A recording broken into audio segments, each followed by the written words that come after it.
Good morning, tree lovers. Thanks for looking in on the Eco Geeko channel.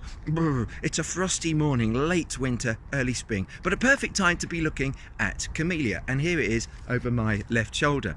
Now, Camellia is named after George Joseph Camel. He was a Czech missionary working out in the Philippines several hundred years ago, and he did lots of work on botany and biology. So he is recognised and honoured in having these plants named after him.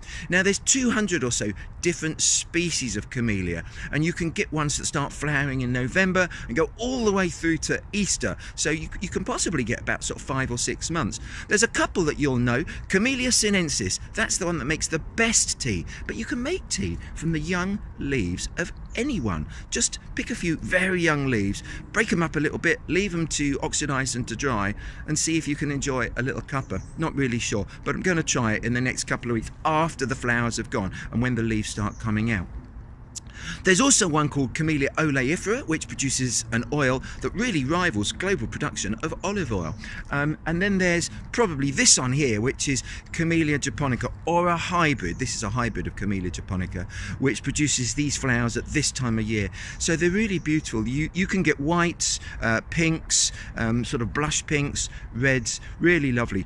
You can also get those that have been bred to be double or triple sort of flowers. This one here is rather simple and single and open, and I prefer it, and I think so do the insects and the bumblebees. You can see all the anthers in the middle that produces the pollen, which is where the bumblebees are heading for, whereas some of the sort of double ones, it's a little bit more difficult to access those middle bits, so they're not so good for biodiversity. They don't smell that much. They do have a little smell sometimes, and some of them more than others.